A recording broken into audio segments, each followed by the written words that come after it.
And a very good evening to you all, ladies and gentlemen, and welcome to another episode of the Fan Forum here on the Black and White United YouTube channel. I am joined by my co-host for season 2026 on the Fan Forum, Matty Moore from the official Collingwood Queensland supporters group. Matt, how are we today? Hello, mate. How are you? We were just talking off air. It's been a big week and it's been a massive day. We'll touch on the events throughout the day and obviously this week and looking forward. But not the best way to kick off a season with the passing of Dennis Committee, which broke about lunchtime today. Yeah, I think I got home from work a little bit earlier today and I thought, I'll just get some stuff done or whatever it is, and I got changed and I went outside in the garage just to have a quick dart before I started doing stuff, and I just started the Facebook scroll. And then it was the first thing that popped up. And then I'm like, what? And I thought maybe it's one of those things that people post in Facebook groups and some strange name and it's just the virus link or something like that. I'm thinking, it must be a hoax. And then I kept scrolling and then it was on every official sort of tabloid page there was. And I'm thinking, this is shocking. This is not good at all. It's just one of those. It's one of those ones like you cast your mind back to 2022 when Shane Warne passed away, and it's just one of those ones that sort of it really gets you, like something that you've grown up with or that you've been so adopted, into your mind and your personality and everything like that. Watching footy, it's like part of you, sort of thing, and absolutely. It's just part of your childhood dies, doesn't it? You've had. I'm approaching my late 40s, so obviously Dennis Committee, Bruce McAvaney, Peter Landy, Drew Morford, who passed away, Sandy Roberts. These are the guys that we grew up commentating football on Channel 7 and then Channel 9, and now obviously we've got the likes of Anthony Hudson on Fox Footy. So, sad day. Mate, I go back to, I think it was 2015, Phil Walsh. I still can't believe that happened, and I was in total shock. And if you cast your minds back, we played Hawthorn that night at the MCG, and it was a real somber mood at the MCG that night. So, a bit of a shock to the system. I heard it on SEN this afternoon about lunchtime, but not the greatest way to start the new AFL season, which obviously starts tomorrow night. Yeah, just on that too. Obviously, being a dedicated Collingwood channel. Tomorrow night's a pretty big one. It's the Charlie Curnow Cup between Sydney and Carlton. I was going to talk about it last night in the Share and Sand for those of you that actually tuned into that one there, but we didn't really get a chance to sort of sneak it in. Who are you tipping this one here? Because if you look on preseason form, Carlton are probably one of the best performing sides of like the preseason sort of time. What would you think would be the right result for this game, or who do you think is going to win, basically? I just feel, personally myself, I think it's in Sydney. I think Sydney's just going to turn it up and they're just going to really stamp their authority pretty much straight away. But I don't know. I just think the way that Carlton play there, a bit more of that fast sort of moving football during their couple of preseason games and against good opposition too. It wasn't as if it was against an Essendon or a West Coast or a North Melbourne or anything like that. It was against two good sides, the grand finalists of last year. What are your thoughts on tomorrow night? I'm not taking much, and I never have taken much out of the preseason form. Yes, great that Carlton had 2 wins. I'm going to piss a lot of people off tonight. Carlton fans, Port Adelaide fans, look at them coming for you. I've tipped Sydney by 5 goals. I think that might even be a little bit light, especially if they get their swagger up and about. They've got a point to prove, Sydney. Everyone's putting them in their top 4. I'm still a bit sceptical and a bit bullish about their top 4 chances. Yes, obviously they've got Charlie Curnow from Carlton, but if you have a look at the other side of the fence too, there's obviously Ollie Florent, who's gone from Carlton to Sydney, as well as Will Hayward, and they'll be suiting up for the Baggers tomorrow night. So, look, footy's great when the Baggers fans are up and about. I've listened to some on SEN over the last couple of weeks. Some of the comments that I've heard, obviously, old mate last week who was declaring they should trade Jagger Smith for Marcus Bontempelli, Dwayne Russell. Oh, did you hear that? That was the worst phone call. Like, I'm thinking to myself, as a Bulldog supporter, even if that was a remote possibility ever, you'd be like, why would you give up potentially the best player in the competition for a kid that's only played 2 preseason games? Exactly. Like calm down. Have the conversation a bit later, but by that stage, Bont will be on his sailboat in the Aegean somewhere, and just counting his millions and relaxing, So I don't know. The mind frame of them is just unbelievable sometimes. They're a delusional bunch. But look, I think they'll come crashing back to earth tomorrow night with a loss.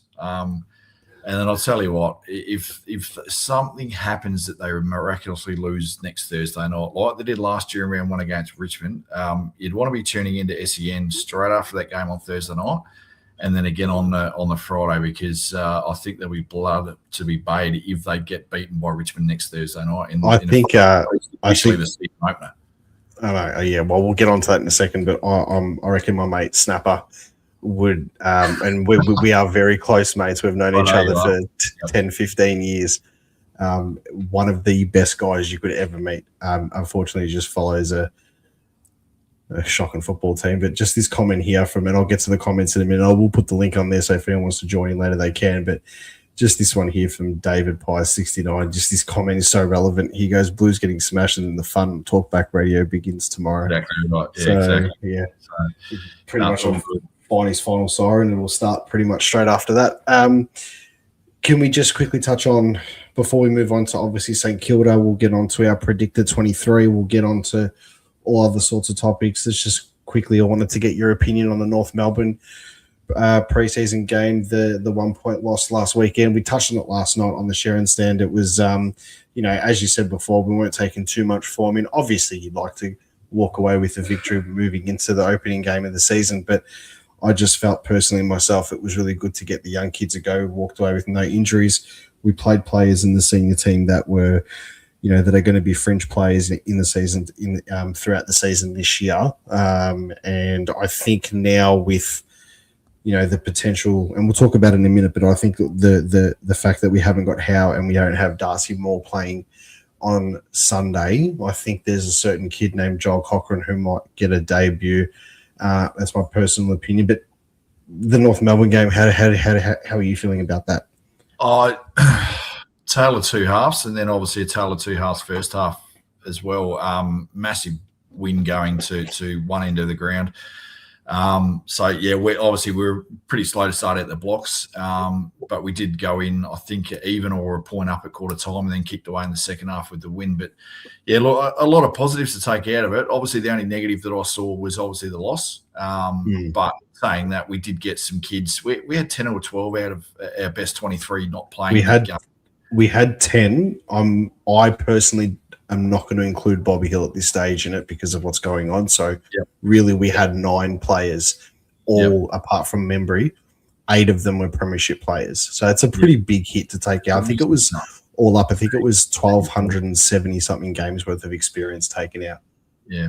But that last quarter, it's good to see the kid. I'm a massive fan of Joel Cochran. You and I obviously chatted earlier today, and we've done our predicted 23. You've got him in the starting 23 for Sunday. I've got him on the bench. So I've got a bit of a curveball for my selection where you've got him named, and we'll go through that in a moment. But yeah, great to see some of the young kids there. And then obviously some of the guys who just on the fringe of getting in, they've been in and out of the side. Obviously Charlie West and Will Hayes, these guys had a bit of a run as well. So yeah, I'm bullish about Sunday night. I'm a little bit nervous. I'll give you my prediction about why Collingwood will win the game on Sunday night and how much they'll win it by. But it's more. I think St Kilda are going to get stage fright. To be honest with you, it's been well documented today. They're going to be playing in front of 80,000, 90,000. It's a long weekend in Melbourne. Obviously, the Grand Prix are coming hours earlier, so I think there's a fair bit happening this weekend. There's a fair bit happening in Melbourne. Yeah, absolutely, there is. I just think Collingwood. We're used to playing in front of these massive crowds. Standalone Sunday night or Sunday fixture. St Kilda's one home game at the G. It's going to be their biggest crowd that they've ever played in front of, and I think they may get a bit of stage fright. But can't wait for Sunday, and obviously can't wait for tomorrow night, and as we roll through the weekend.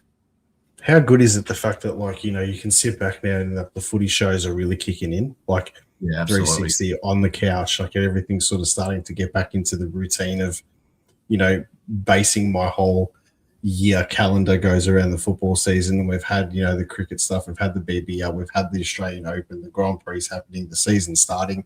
Just before we actually get into the preview of the game, we spoke about this.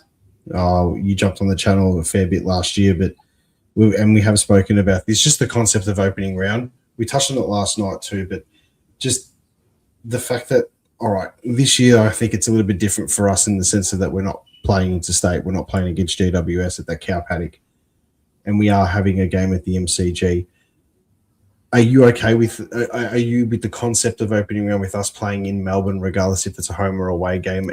Are you a bit more content with that, or do you think it's a bit more like, let's just start from round one? I'm sick and fucking tired of being the cash cow for the AFL. I'm honest with you. That's exactly what it's the same answer. Anybody you ask, it's the same answer. We've obviously gone to GWS, as you said, play on the cow paddock there. They had a concert there last weekend in Sydney. It was Bad Bunny, so I'll be interested to see how that field pulls up again. And I think the show's up there in a couple of weeks as well. So they had Green Day at the start of 2025 or 2024, or whatever it was, just a few days beforehand. The timing's not great.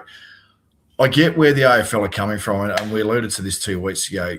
The concept of opening round, it's the focus is on it, and I'll reiterate what I said 2 weeks ago, because I think, and I really hope that someone gets this through to Andrew Dillon. He's completely lost me over the last year and a half.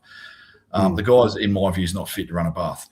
No. He brought opening round in to, obviously, while the NRL were over in Vegas, he's brought the opening round in to give people in Queensland and Sydney some sort of sport. Now, obviously, the NRL had their weekend last weekend in Vegas, so he's kind of gone around, and now we've got games in Sydney. I think the NRL season continues again tomorrow night. There's games in Sydney this week in the NRL. I don't follow it, so don't. Well, Storm are playing tomorrow. I'm pretty sure Storm are playing tomorrow night. So yeah. But if you want to expand into the New South Wales and Queensland markets, have those games, and I think you alluded to it last time we were on, mate. Have those games, have the derbies, have the Q Clash, and have the Battle of the Bridge, and leave it at that.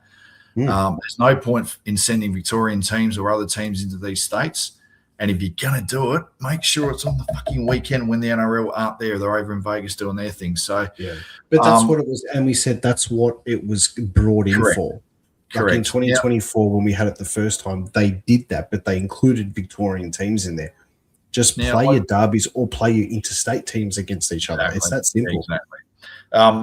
I heard today that I think there's 9 rounds in the last 15 weeks where we haven't got all 18 teams playing. We've got at least 2 teams having a bye. So I heard a caller on SEN today, play every team once. Where you finish in, say, 2026, so where you finish in 2025, you play those 5 teams around you. So Pool A's 1 to 6, 7 to 12, 13 the rest. And then there's your season. There's got to be something done about it. I would much rather, from a footy fan point of view, and I'm pretty sure 99.9% agree with me, I would much rather be watching Richmond versus Carlton tomorrow at the MCG. It's the traditional opener, rather than, and no disrespect to Sydney and the Sydney Swan supporters, but sending Carlton up to Sydney opening round, scrap it. Let's just go back to round 1. Let's just get back footy to what it was. Yeah, exactly. And I think that, like, people, we said this last night. The season for us, or I said it last night, the season for me doesn't kick off until I see Richmond and Carlton play at the MCG on either a Thursday or Friday night as the season opener. They're the traditional guys, that the teams that need to start the season off. And we had it, I think it started in, was it 2012 or 2013 was their first time that they played. I think it was 2014. They had a game and Daisy Thomas has popped his shoulder in the first couple of minutes of the game. There's been games where Richmond have won. There's been games where Carlton have won. You look at last season's game, even though there was already opening round happened, Richmond have come out of nowhere, played their first game, and they've knocked off Carlton. And, the AFL world, it was theatre. It was good. And this is coming from, and I think this is a key point for the neutral supporters who watch this show that aren't Collingwood supporters. We are so invested in other teams having marquee games because we are in almost all of them. We are the cash cows of the AFL. And when you see other teams do it and you see other teams create something, as a Collingwood supporter, I'm in love with it. I'm thinking, this is grouse. Let's watch these two big Melbourne teams go at it. Like, I think it's awesome.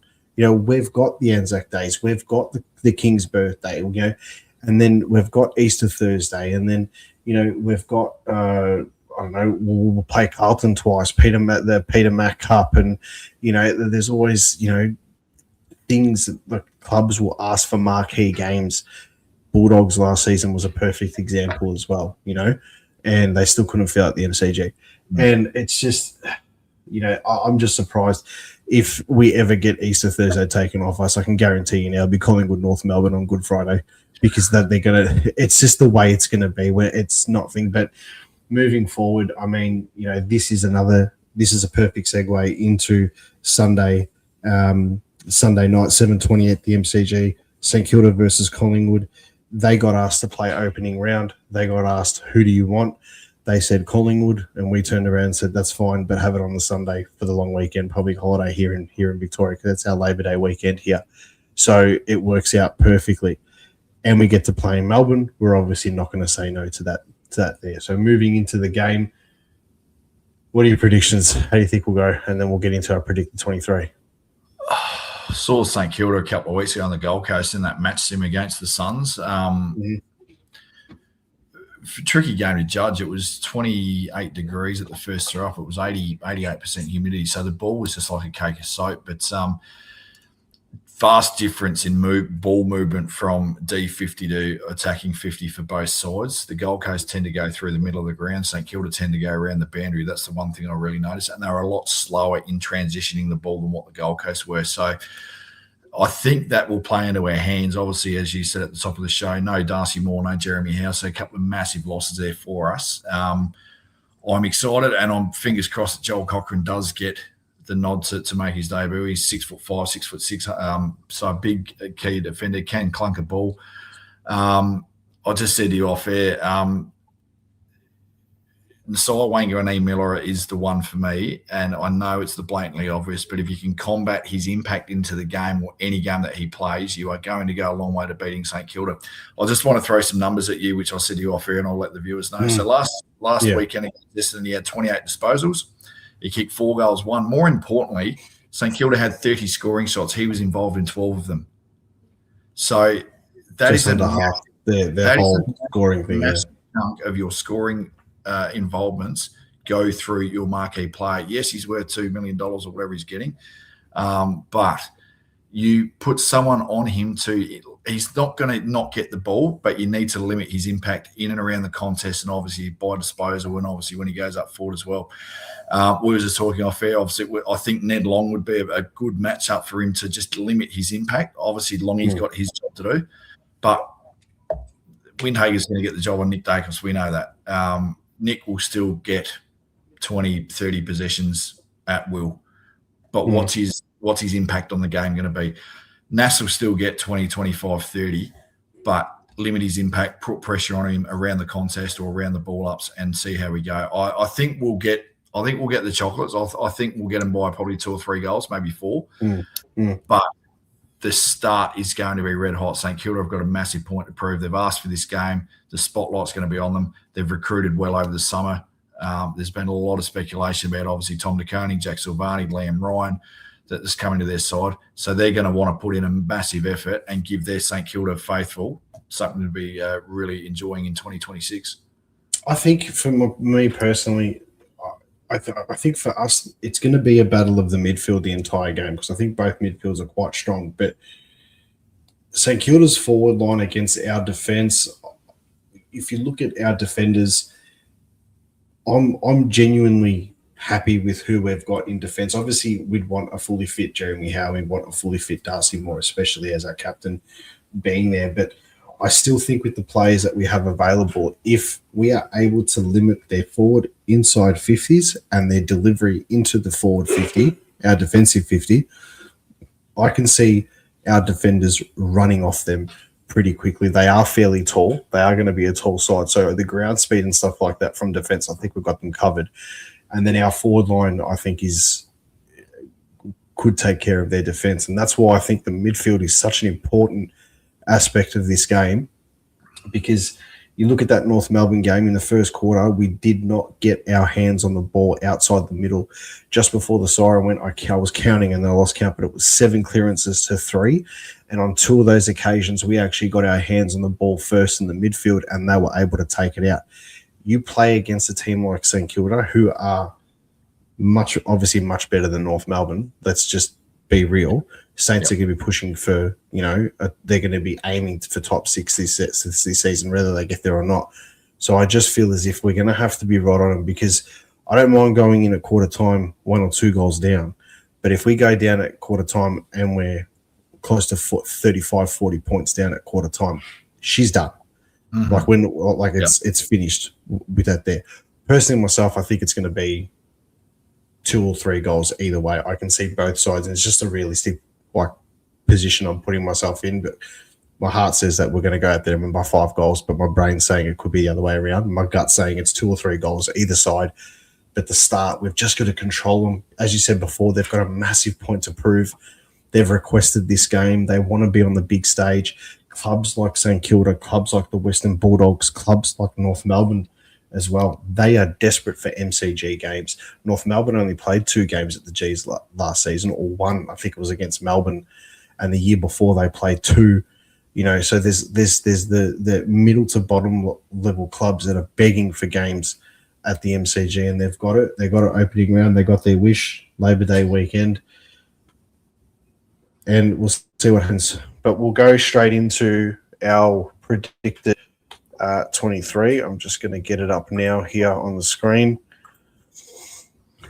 Now, just before Andreas puts these up, we had a couple of messages back and forth today. So we haven't seen each other's predicted 23s until the graphic got done. It is scary how similar they are. Yeah. That's probably a good disclaimer to make. And I'm thinking, I didn't put X, Y, Z there. Had a look at your name at the top of the graphic. So they are very, very scary. So great minds think alike. And hopefully we've got the right mix come Sunday at 10 o'clock. This one here, I'll share the screen now. Okay, so this one here, this is your predicted 23. So we'll go from the back line. Yeah, so our back line is exactly the same. Quainer and Maynard in the pockets, Billy Frampton at full back. I think, Jack Higgins is a bit of a worry for me, because when he's on, he's on. And it's always against Collingwood, no matter who he plays for. Against Collingwood. We saw that goal he kicked against us a couple of years ago in the pocket. He kicked that goal when he was playing for Richmond. I think it was in 2018. So he tends to bob up against us. I wouldn't mind Bruzzy just going to rough him up a little bit and make him know that he's in a game. So I'll be interested to see that match up there. Now, our halfback line, we've got Harry Perryman there on the halfback flank. I've got Pendlebury as a cross halfback, more so due to his age. He's that quarterback role. I'm thinking Luke Hodge at the Brisbane Lions, when he came back, he sort of can control traffic across halfback, but his input that he will have when he does get the ball in hand across that halfback line, he can link up with the midfielders.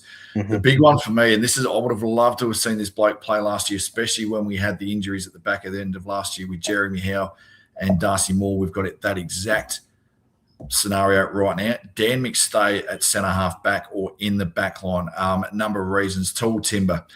Rowan Marshall will be rotating with TDK in the forward 50 there. So it's important that we do get a matchup that can go with that. Dan McStay clunked a few balls last week. Yeah, he's copped a bit of shit over his form last year, but I'm expecting massive things from Dan McStay this year.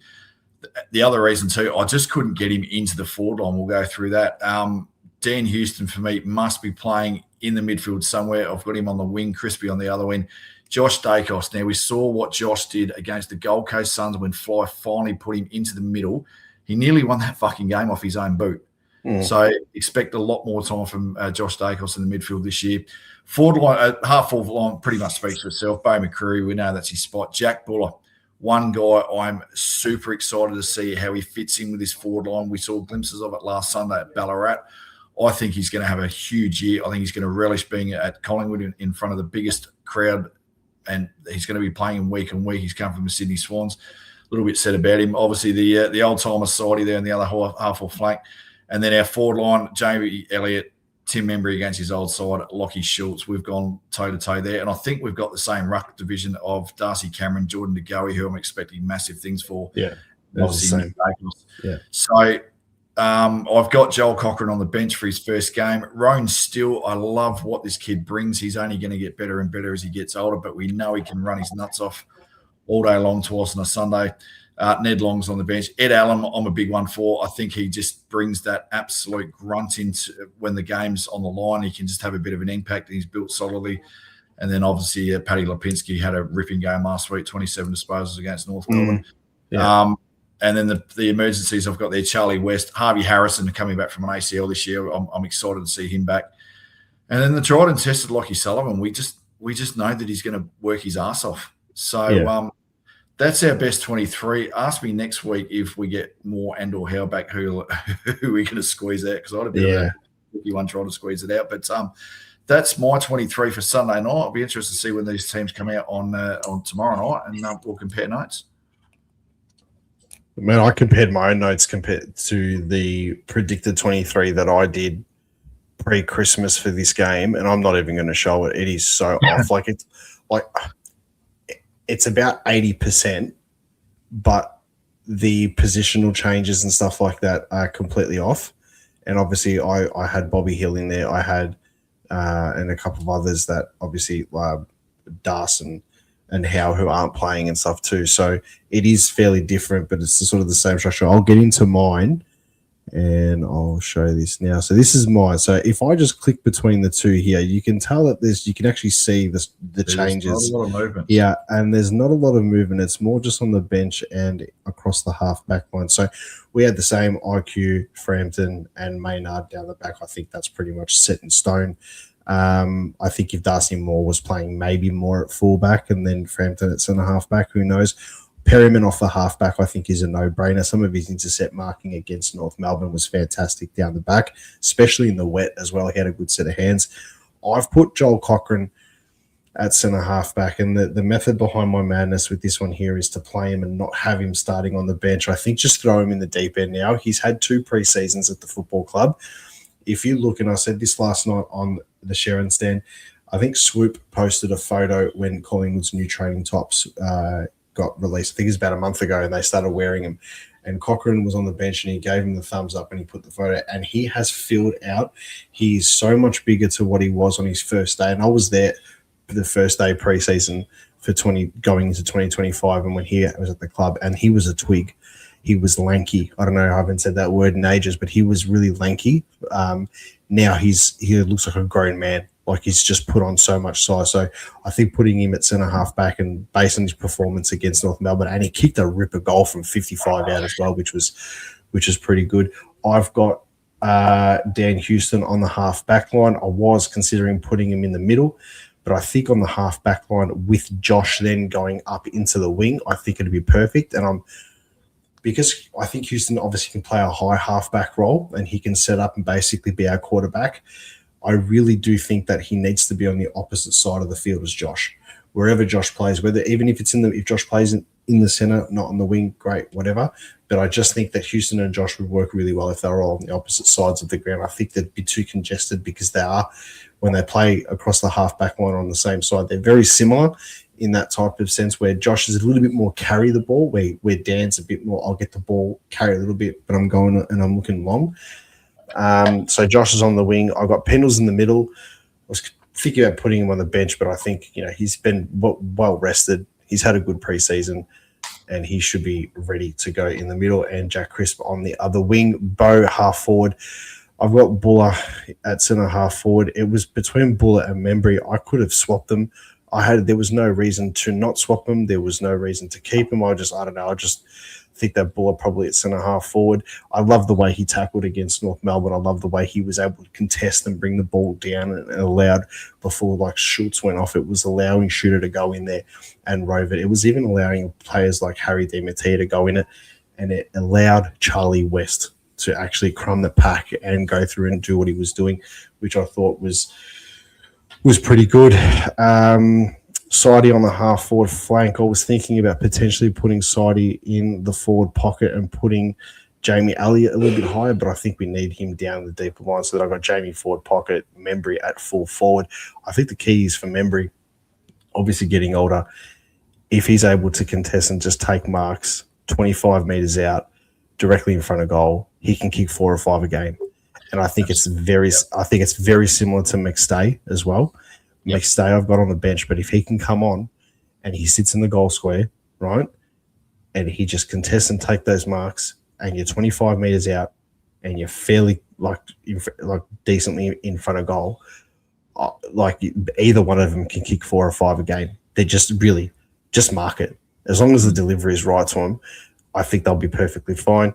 And obviously, Lachie Schultz, who I think is going to come close to winning our best and fairest this season.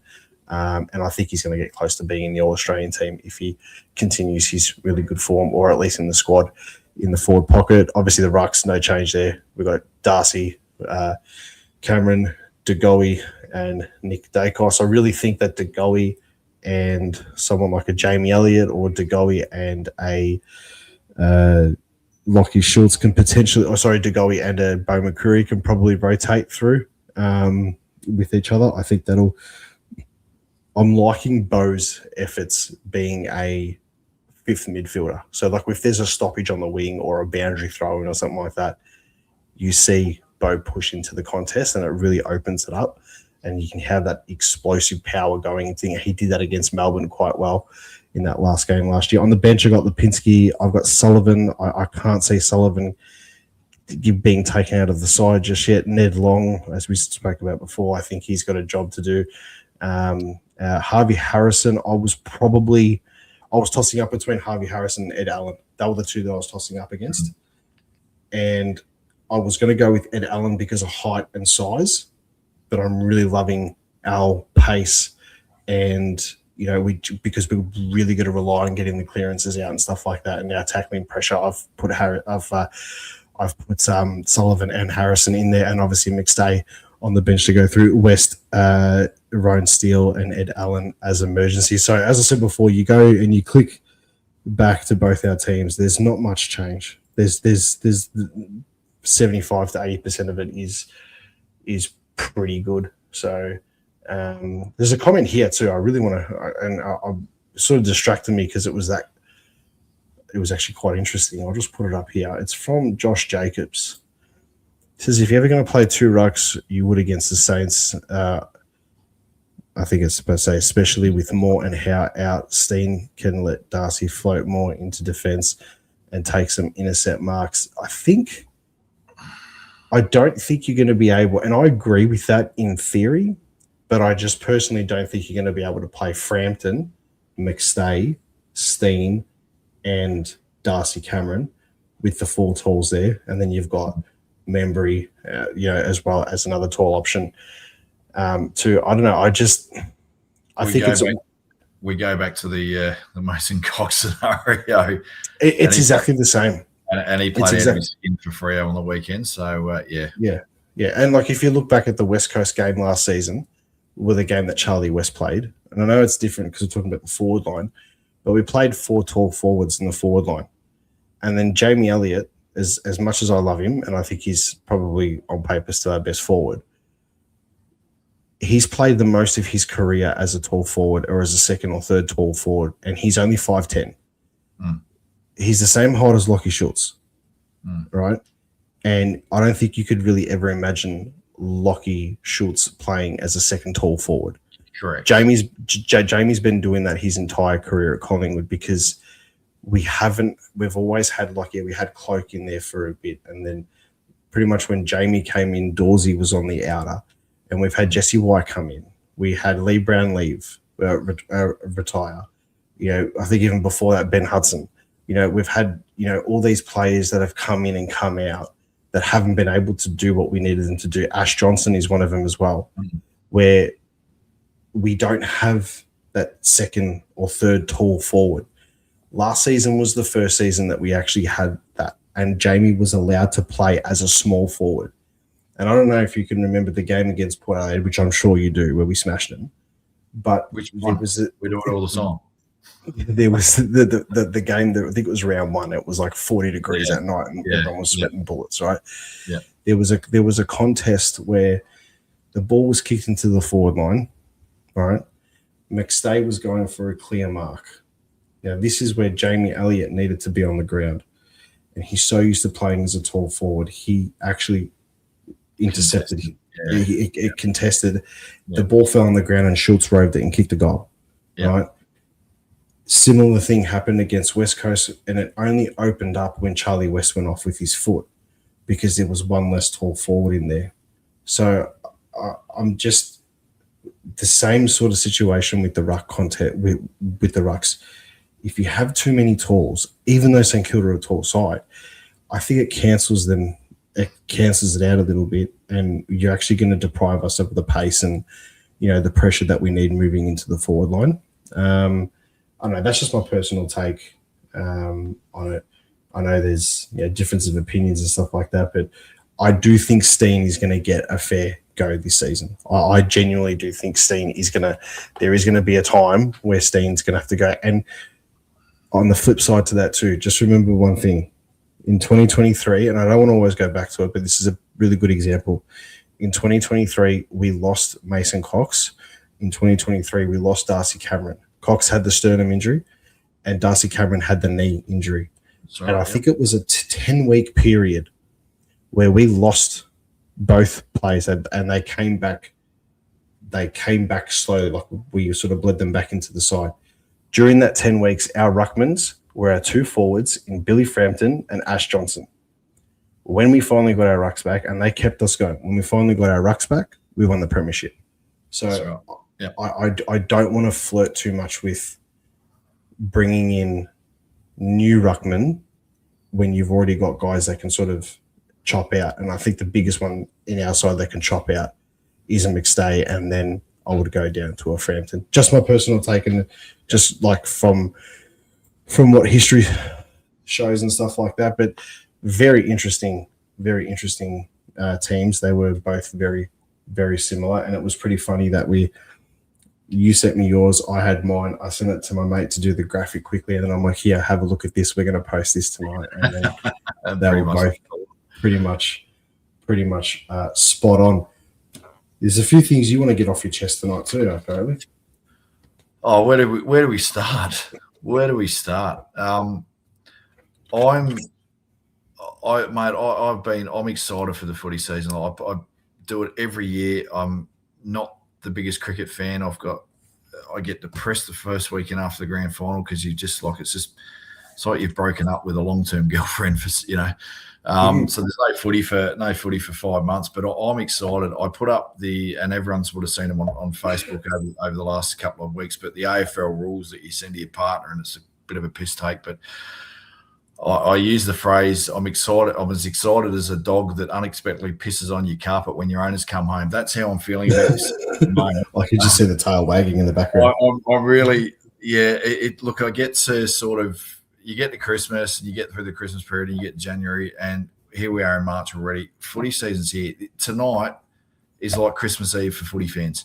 We've got 7 months, and it's the old cliche, 23 blokes going to run around for 7 months. They don't know us, but they're going to have a huge say in our mental health and our moods for the next 7 months. So really, really excited for it. If you're not a Collingwood supporter, best of luck to your sides. Unless you support Carlton, Essendon or Port Adelaide, you can get fucked. We'll get into that a bit later on. But, I'm just excited to watch 4 games of footy and just sit back and relax and watch 8 sides just bash the shit out of each other this weekend before we take stage. And then we see the rest come in next week. So, really, really excited for the season ahead. And I think it's going to be another close season. I don't think it's going to be as close as last season, but I think that when we start to get down to the last 4 or 5 weeks of the season, and we know that we've got 4 sides that are going to be busting their ass, and maybe 2 or 3 sides outside that wild card to get in, these dead rubbers, so to speak, they're going to be a thing of the past, I feel. So, I think with the wild card round coming in, and I stand by this, I feel as if for the soccer fans out there, the round ball fans, the world game, you have a relegation battle every year, right? And I'm not bringing this up because you're a Liverpool supporter, but the game between Liverpool and Wolves this morning, mathematically, Wolves can still stay in the Premier League if they were to win their last 8 games, and their form isn't a team that's on the bottom of the table. I think the same thing is going to happen for non they're like West Coast, but all of a sudden they're playing like world beaters. They got points against City, they got points against Arsenal, they got points against Liverpool, and they're like 3 of the top 5 teams in the competition, and they were able to hold us to a draw a few weeks back as well. So they're getting points. That's because they're fighting to stay up now. They're not fighting for a title. They're not fighting for anything. I feel as it's going to be the same for the teams. Like if you look at last season, the game between St Kilda and Melbourne, where Naz turned into God mode, and he basically won in the game off his own boot in the last 5 minutes of that game. I think you're going to see more games like that this season. Maybe not as the theatre of Naz and stuff, but you're going to see more contested games where they've actually got something to play for. And you're going to start to see teams like, and I'm using last year's ladder as example, but you might see a Port Adelaide, you might see a Melbourne, you might see a St Kilda. Geez, you might even see Essendon, if it's mathematically possible that they can finish 10th, all of a sudden play like the top 4 teams because the competition's open. I personally think they brought the wild card round in too early. I think they should have waited till like the year before or the year that Tassie entered the competition for it. But I suppose we've just got to get used to it now. I mean, that's just the way it is. We're just like the competition's going in 10 years' time. And I know it sounds like 10 years, but I mean, 2016 didn't seem that long ago. And it's going to be 2036 or whatever it is. And they're going to have 20 teams in the competition. So you can't have 8 going through and 12 missing out. You've got to have 10 and 10 by that stage anyway. So, yeah. Speaking of Tassie, they've just released their jumpers late this afternoon. Have you seen them? They look fantastic. No, they I haven't. brilliant. They look absolutely fantastic. So they're going to be interesting watching the VFL this year. Have we got my graphics ready to go? Yeah, my finger's been hovering over them for the last 10 minutes. So people that would have seen a couple of weeks ago, I'm a staunch hater of the Port Adelaide Football Club, and I love to hate this mob, and I love to hang shit on them. They, for me, they've got the biggest identity crisis since Caitlin or Bruce Jenner, whichever way you want to look at it. They just literally they want to be us. They want to be Collingwood. They claim to be the Magpies before we were. They claim to have the black and white stripes before we were. They wear their reserves jumper. Thank you. Perfect time. They wear this reserves jumper in showdowns. They've bought out these scarves. Now, I'm looking at these. This is dead set legit. Go on Port Store on their Facebook page. These is where these graphics were from. I've never seen a football club that craps on so much about their reserves jumper, which is the one on the right, the prison bar jumper. Mm-hmm. And then they've got the scarf there with Never Tear Us Apart, which is the iconic In Excess song. So this football club, they are irrelevant to me. They will not make the finals. They've got an easy draw to start the first 5 or 6. I think they can potentially go 5-0. Listen to their fans if they go 4-5-0 up at the start of the season. They're going to be saying they're back. They're going to be saying they win the premiership. They'll come back to earth. They'd love to steal anything that's not bolted down. There's another graphic that's coming up as well that I'm going to get you to click on. Mm-hmm. Speaking of stealing shit, now for the older generation like myself and Andreas, they would be familiar with the Brisbane Bears back in the day, in the late 80s. Well, Port Adelaide have just brought this out in the Port Store this week. What the hell is this? This is a bear dressed in a power outfit. This is just another example of a relevant football club on a commercial dollar being embarrassing. I don't know. I think I may have sent you the graphic, or I may not sent you the graphic, Andreas, but they bought a new shower jacket out. Well, no, I didn't. You didn't send me that one. These shower jackets are completely useless for Port Adelaide fans, because you mention the word shower to Port Adelaide fans, they get confused. So good luck to this mob next week. I really hope North Melbourne come out and absolutely put them to the sword at Marvel Stadium. Interesting note, next week is going to be Jason Horne-Francis' first game against North Melbourne in Melbourne since he left to go to Port Adelaide. So North Melbourne fans, get out. They've been playing in Tasmania. They've played Port Adelaide in Tasmania every time that he's played for Port. Has been in Tasmania. Has he played against them once at Adelaide Oval though as well? He has, but he hasn't played in Melbourne. He has not played them at Marvel Stadium. So North Melbourne fans, I'm urging you next Saturday or Sunday, whenever your game is, get out to Marvel Stadium. I know you've only got 35 or 40 fans North Melbourne, but take the family, try and get 10 or 15,000 there. Give this bloke a load of shit. He shit on your club. He shit on your club. And he literally said they were no good. So we're going to see it tomorrow night with Charlie Curnow. Obviously, the Carlton, hopefully the Carlton players get stuck into Charlie Curnow at the start of the game and give him a bit of heat. But I'll tell you what, I would love to be at Marvel Stadium next weekend just purely to give Jason Horne-Francis shit. And obviously the infamous ice baths thing as well, Andreas. If we are giving a team like Port Adelaide this much shit on this channel, God help when we beat Carlton what we're going to do, because like this is just absolute cinema viewing for Collingwood supporters at the moment. We've jumped up a few numbers in our views as well since you've been talking about that. I'm just waiting for someone from the pair to start messaging me. David Pies, he's just got he goes, Port Adelaide actually copied these bears off NRL who have released them for about 8 clubs. They're embarrassing. I'll tell you, those Port scarves, and I mean this tongue in cheek, please don't take this seriously, but they also might act good as a noose as well. So yeah, look, the flat track bullies came out last Sunday. They put West Coast to the sword, who, as we know, West Coast are probably the worst side that I've seen in my lifetime. How many games are they going to win this year, West Coast? I reckon they only won 1 last year, didn't they? Against St. They beat St Kilda at Optus. I do think they'll win more than 1 game this season. I think if they go through the season without winning a game, or they only win 1, even 2, you're going through a period of time now where post-COVID, it's pretty much been every single season they've been rubbish, which means like their last time they played finals was against us when we beat them over there in the Dirty Pies game during the COVID season. Yep. They haven't done anything since 2020. They haven't been relevant since 2020.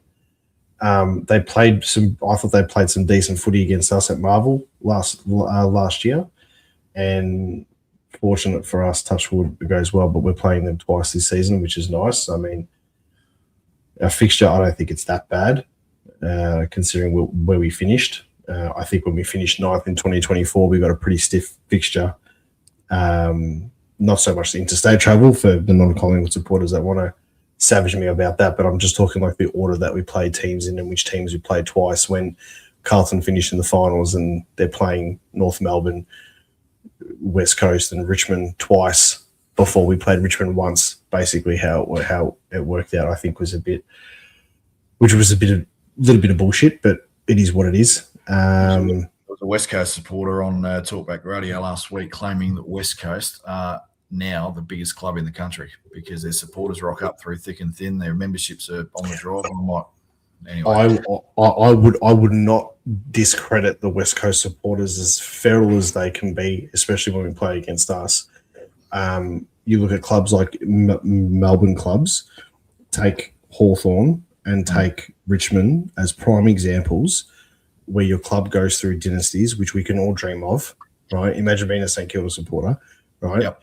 But like these clubs have gone through massive dynasties where, Hawthorn 2008, 13, 14, 15, and then you've got Richmond, obviously, from 2017, 2018 prelim, 19, 20, 21 finals, 22 finals. You had 5 years of being up on the top and you won 3 flags out of those 5 years. That's shit that people dream about, yeah? Like, I wouldn't have enough room on my walls for that type of memorabilia. My wife would kill me if I start moving into the kitchen or the hallway. You know what I mean? And the thing is, though, their fans, Hawthorn fans and Richmond fans, they stopped coming to the games when they were rebuilding. They do. While they are rebuilding. Like, you go to a Richmond game now, and it could be Richmond versus anybody at the MCG, apart from Collingwood Carlton, right? and the top deck of the MCG is closed. The pet This membership. is a team that dominated and had some of the best players that we've seen in our era of watching footy. And you can't even get half the MCG fill. I think that's ridiculous. And Hawthorn only rock up when they're winning. That's just Hawthorn fans had those record memberships during their three-peat, and I think 10 or 15% of them were pet memberships as well. So anyway, interesting. But no, you're right. I mean, the Carlton fans. Somebody asked me a couple of weeks ago, when was the last time Carlton made finals? And I said it was 2000. I think it was 2012 when they finished 9th because Essendon got knocked out of the by the peptide saga, and then Richmond beat them in that first final. So Carlton fans haven't seen finals for over 10 years, but at least they still go to the footy and they're still passionate. And that's the point. That's the point with the West Coast supporters. Like they still point. They tend to still go to the footy, but yeah, interesting ahead, mate. Like I said, really, really excited for this weekend. But there's obviously some big games coming up in the we're 4 weeks away from Easter, believe it or not. So there's some massive games coming up, and I think just getting back on West Coast, they've got a handful of, and I use the term loosely, and no disrespect to these players because I'll actually give one a compliment, but they've got a few recycled players. And not saying that Starcevic from Brisbane is a recycled player because he's obviously a two-time premiership player, but the one player that I really want to see go well at West Coast, he just couldn't quite get his go at Collingwood, was Finn McRae. And I think he can. I think West Coast potentially may get the best out of him because he's not in that pressure cooker situation where he's at Collingwood, he's at the biggest club in the country, all eyes are on him weekly, he's over back in Western Australia. So good luck to Finn McRae. I'll be cheering him on as a former Collingwood player. But it'd be interesting to see how West Coast go. I think I don't know. North Melbourne playing over there a home game again this year. I haven't dissected their fixture. I've got Eli's in the chat. If he can be my champion data, he can let me know. If Boz is watching, I'll probably post something in the chat fairly soon. It'd be interesting to see West Coast go this year. Obviously, that you want them. Some people are saying they won't win a game. I think they'll win one game at least. It may be against an Essendon over in Perth, or I can't see them winning outside of Perth, but I'll just pray to God. No, I don't think so. I just play it's not against us or anything like that. But we got them twice. Yeah, finally. One topic before we knock off, and I refrain from talking about this on the channel, on my videos and stuff like that. Obviously, the rumors came out, all this crap came out about Fly about a month or so ago. And then over the last 24 to 48 hours, it started picking up again. Getting messages. I'm getting messages on Instagram from Collingwood supporters that sometimes just putting it out there, if you send me a message, it goes into the hidden messages. So I've got all the requests and stuff. So I've got to see them. But a lot of people are asking, is this true? Is this true? And I can't believe the amount of gullible people that are out there, regardless if they're Collingwood supporters or not, and they're just basing it off a text message that got sent from in a WhatsApp group or an actual text message, and it's been cropped and it's been docked, and similar to the whole Bobby Hill photos and stuff like that came, which I could debunk straight away because there was no tattoos on him. It was just AI. There's things that come out and it's just garbage. But with this Fly rumor, obviously everyone shuts up about it and stuff like that, but it started to grow a little bit of legs over the past 48 hours quite heavily. Now, for a football club, regardless Collingwood or not, it could be anybody, for a football club to come out and address these accusations and stuff like that, it just shows that how much it probably affected him and stuff, and they've blatantly denied it. Now, if this had any sort of legs, or if anything like this was to be factually correct, I can tell you now there would be no way in hell that Fly would have done interviews with Fox Footy, Channel 7. He would have done all this media stuff and get ready for the season. There's no way known he'd be at training. There's no way that he would be. You can't keep this a secret. That and I'm not going into the details of it because everybody knows. But the fact that we had to come out and this gets posted, right? That a football club, and obviously we take a bit more into it because it's us and we get a bit more passionate about it because it's us and stuff like that. But the fact that the guy can't even take a holiday to refresh with his family during the off season without shit being fucking brought into it, I think is ridiculous. The season finishes last year straight away and because we went to the second last day of the season, right? The season finishes, you have your festivities, you have your Mad Mondays or whatever it is. After 4 weeks, you got trade period, you've got, the drafts coming up, you got the SSP stuff, you got the postseason draft, the preseason draft or whatever, preseason starts. Before you know it, you got intra-club games, simulation games, practice games, and lo and behold, the season starts. There's no time for a break. Correct.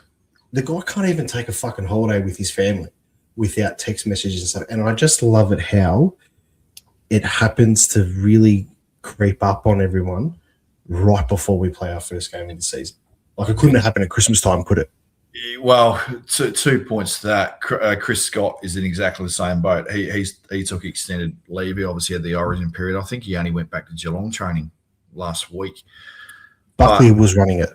Funny you say that about Fly, because what are we in today? What's today? Wednesday. Monday came out, and there was a thing that popped up on one of the Collingwood pages that I follow, and it said, there's been no scandal in the lead up to opening round about Collingwood. Next day, obviously this comes out. So it's obviously just someone just wanting to put some heat on Collingwood. I'm really interested, and I'll if you've been listening to some of the interviews that have been done, you're right. They wouldn't be doing interviews with Fox Footy last week or the week before. Yeah, and he did one with Jordan Lewis. It was on the AFL website. Yeah, he did. I mean? Nick did an interview on Monday at I think it was the KO Sports launch in Melbourne, and I think this is his 5th year now at the club, 4th or 5th year. But interesting that he said this has been our best pre-season as a group since he's been at the club. So, just whether it's just someone trying to throw a curveball going, Collingwood up and about. I'm laughing my ass off at all these pundits, so to speak, that are writing us off saying we're going to be the biggest sliders. I think, going back to what I said to you 2 weeks ago, I think our best will be top 6. It potentially could be top 4, but our worst, I think, will get us around about that 12th spot. So people love to write off Collingwood. Kane Corns had another pop at us again this week. So, look, he's just obviously, we know he's clickbait, but he's got a horn for the Western Bulldogs this year. He thinks they're going to win the premiership. Sam Darcy win the Coleman medal.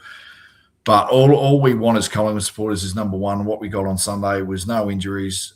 We've had a fair whack of injuries over the years. If we can stay relatively fit throughout the year and get to the midway break of the season, we're sitting sort of 4th or 5th or in that 6th bracket. I'll tell you what, look out, because we will come home like an absolute freight train. So, like, on the Flemington Straight, it's Melbourne Cup Day. Your horse is sitting, around that, 4th or 5th spot. They're grouping together. They've come around the last bend and they're about to go. Unless Mackay Diva's 15 lengths in front, rest in peace to Mackay Diva, who passed away during the week. There's another one that passed away. If you're in a perfect spot and you can charge, I still think that's where we are now. If our worst gets us 10th in the wild card and we finish 10th and we play against a team that finishes 7th and they're a Melbourne-based team and we play them in a final at the MCG, God help that other team, because we're a different kettle of fish when it comes to finals, especially in Melbourne, So, and it took the best possible side of the last 2 years to overrun us.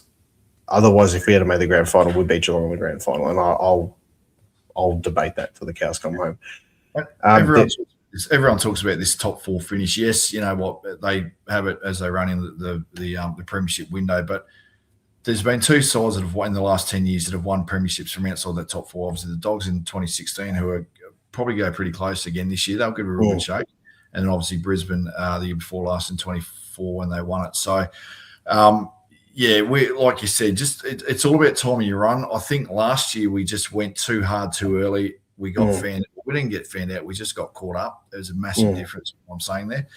But Brisbane got through, and you've only got to see what Brisbane did their first year. I think they were 13th at the halfway point of the season, and just got their leaders together and said, "Fuck it, let's go, boys." Very similar to, I think it was Richmond's 2017 season, or was it Richmond's 2019 season? I think it was 2017, where I think it was like the back end of the season. They weren't even in the top 8, and then they just peaked at the right time. Maybe we peaked a bit too early last year, but I think this season, lessons learned with what we've got. I think we've got a pretty healthy list. I think we've got a good mix of young guys that are pushing in, which is going to really help us, not just for this year, but for next year onwards. And then obviously with the access to the picks and the cash that we're going to have with the older boys retiring, we can attract better players and stuff like that too, which is going to be great. Just before we head off, there was a point that Hatters made last night in his first jab, and you said his name, Kane Corns, and I just wanted to touch on it. We played kids against North Melbourne when we rested the older guys, and he lost his mind. But then for the past 2 years, all he's been saying is we're too old and we're not giving young kids a go. Like, contradiction much. It's exhausting, like hearing the same bullshit nonstop over again. And I think that's just something that, I don't know, as Collingwood supporters, we've got to deal with, because we don't get paid to do this stuff as much as what he does, or if anything at all, really. And he just mentions Collingwood, and he's probably got, hundreds of thousands of dollars just fucking pissing in his pocket as soon as he mentions our name, and got him a few times to compliment us during this season, apart from Nick Dacos.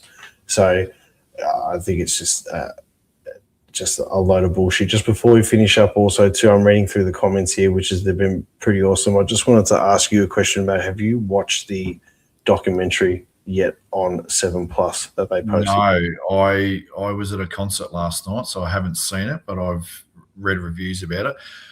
I did watch the GWS one, and I must admit I watched that from episode 1 to 8. If as much as I don't like GWS, I've got a lot of respect for him after watching that, and especially Adam Kingsley. Yeah, go watch it if you haven't. If you're a footy loving fan like I am, I think St Kilda bought one out last night, and obviously Brisbane did theirs. I think it's on Amazon or Netflix or something like that, and then Collingwood's one's on 7 Plus. 7 Plus, but yeah, the GWS one is absolutely fantastic. You get a real good insight, not only just into the GWS footy club, but footy clubs in general.